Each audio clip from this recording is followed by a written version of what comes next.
At any rate, hindi pa rin naman natatapos yung issue. Hanggang ngayon Oo, hanggang ngayon. And I think at this point, mga kababayan, huling-huli ng mga ng Sara Duterte, huling-huli ng Cheese Escudero, huling-huli ng 19 senators na bumoto na i-archive ang articles of impeachment. Ang galit ng taong bayan. Huling-huli nyo talaga ngayon, lalo na si Amy Lacson. Huling-huli niya ang galit ng taong bayan ngayon. At hindi na lang to ito yung nakakatawa dito, mga kababayan. Itong issue na to has gone beyond. Hindi na to usapan ng Duterte ka ba? Actually, may mga kilala nga akong mga DDS na marunong mag-isip.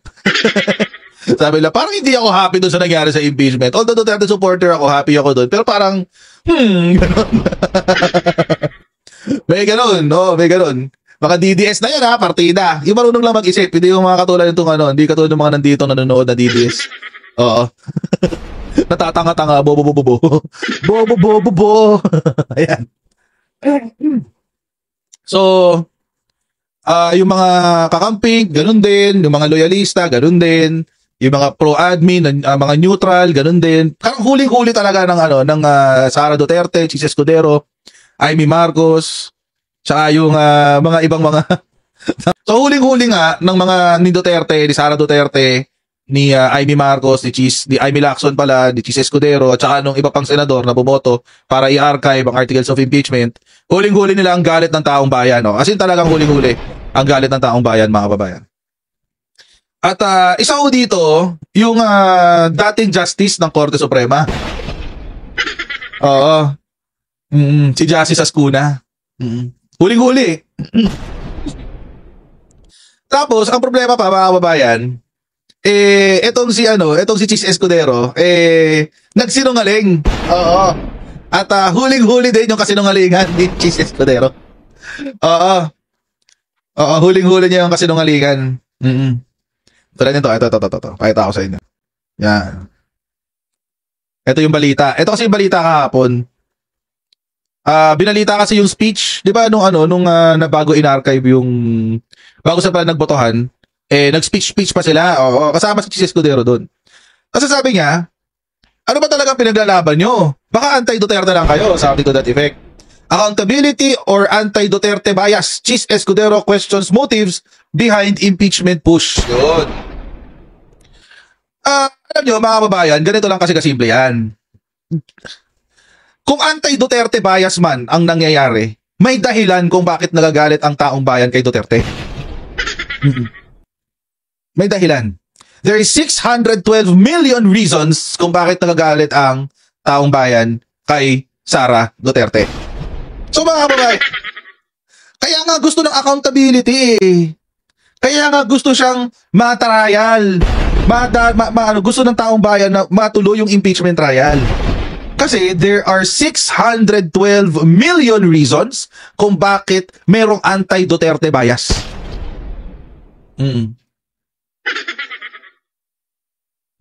Kaya mga kababayan, ito nakakaloko lang tong na to nakakaloko lang. Parang pinapalabas kasi nila, ay hindi, namumuliti ka lang kayo, hindi.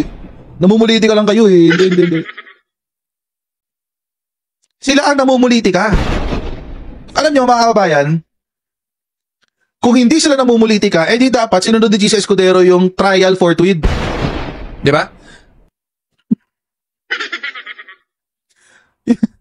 Di ba? Trial forthwith. Yung kasi nakasulat sa Constitution Oo, ngayon, di ba? Parang, what the hell?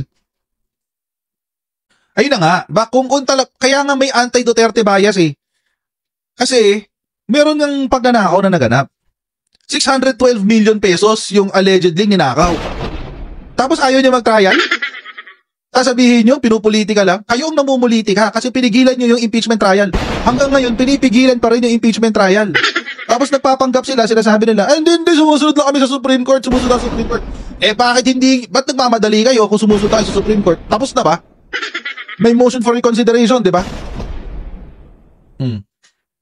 Ginagawa nyo na naman tanga ang taong bayan, di naman tanga mga Pilipino. Ito nga si Marcoleta, sinopla ni Tito Soto Hindi nakasagot si Marcoleta. It's a hypothetical question. It's whatever, ganyan. O di sagutin mo ako hypothetically, sabi ni Tito Soto. Wala nang sinagot si Marcoleta, bakit? Kasi alam niya, na kapag binaligtad ng Korte Suprema ang kanyang desisyon, magkakamali ang Senado.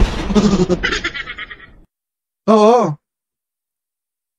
Nagkamali sila ng pili. Kaya nga sinabi ni Tito Soto, tawag dito?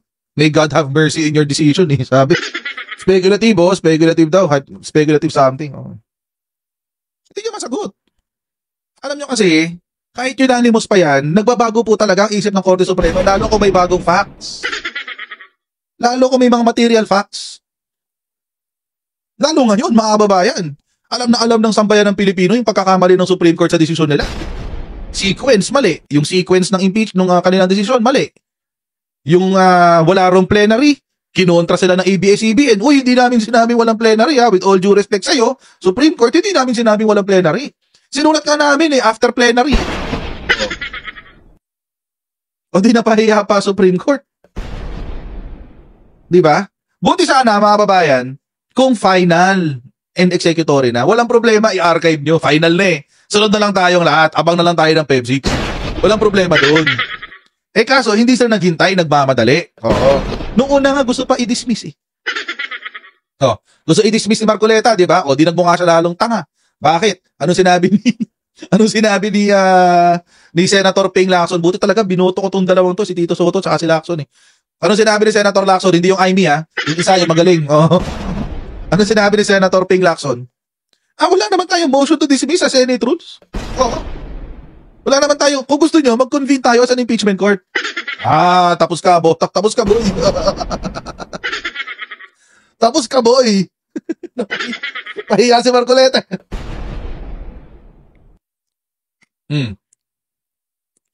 Kaya ang sinasabi ni Tito Soto, hindi, let's table this muna. Oo, dito muna to, naka-table lang. Balikan natin pag ready na. Ang gusto kasi nila, kontrolin pa rin nila yung impeachment. Kaya nag-motion to archive. Kasi kapag in-archive, pagbobotohan ulit kung kukunin nila, kung dudukutin nila. Diba? O paano pag ganito, mga kababayan? Tinan nyo talaga kawalang yaan itong 19 na senador na to eh. Paano kapag ni-reverse ng Supreme Court yung kanyang decision? Which happens, by the way. Nangyayari ho yan. Magbobotohan uli sila kung tatanggalin nila sa archive yung articles of impeachment. Magbobotohan uli sila. Ano ngayon ang bobotohan nila? Tatanggal, kukunin nila sa archive? Ano ngayon ang sasabihin nila sa Senado? O di lalong napahiya yung 20th Congress. Mukha kasi kayong tanga. Yan, dinalig nyo kasi si Escudero eh. Oo. Wala. May punto rin po may punto rin itong si Tito Soto nung sinabi niya, Senator Tito Soto, nung sinabi niya na anong i-archive natin? Wala nga tayong jurisdiction, di ba? Anong i-archive natin? Wala tayong aaktuhan. Kasi wala nga tayong jurisdiction, di ba? We never had the power. Hindi sila nagkaroon ng kapangyarihan over the case. So, anong i-archive nyo?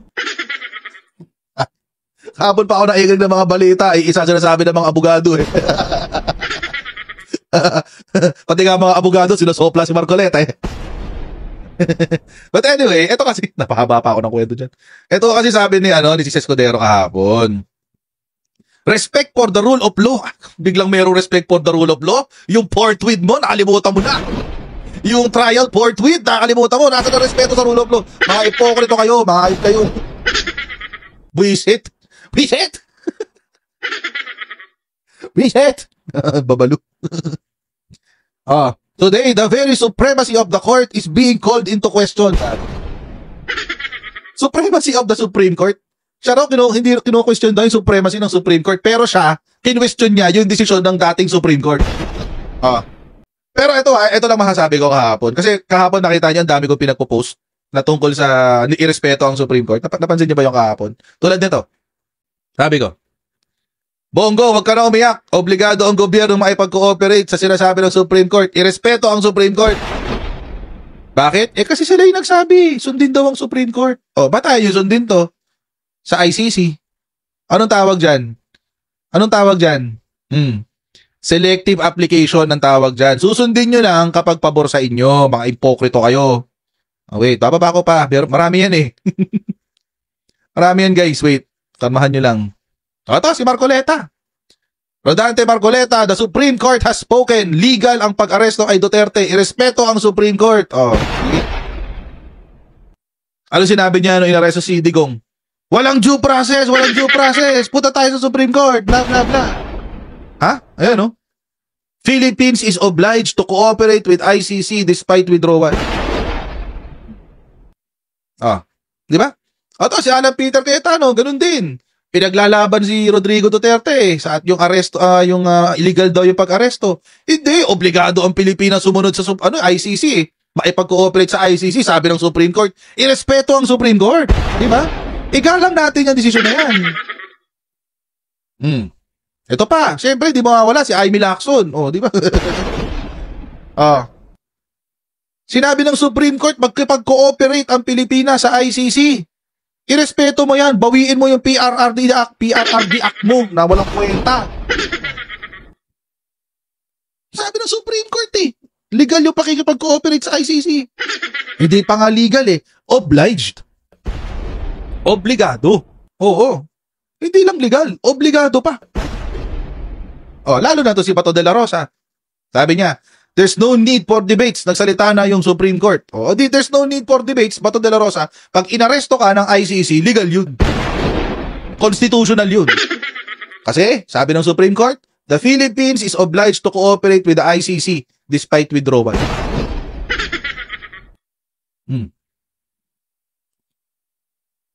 Ang tawag dyan, mga kababayan, sigurado, itong kaipokritohan nito ng mga senador, ang tawag dyan, selective application. Oo. Namimili kayo ng pabor sa inyo kung ano yung conveniente sa inyo. Kapag umabot sa punto na naglabas na naman ng warrant of arrest ang ICC at i-apply sa Pilipinas at inaresto kayo, huwag kayong magrereklamo. Huwag nyo sasabing illegal. Bakit? Dahil sinabi ng Supreme Court na ang Pilipinas ay obligadong maipag-cooperate sa ICC.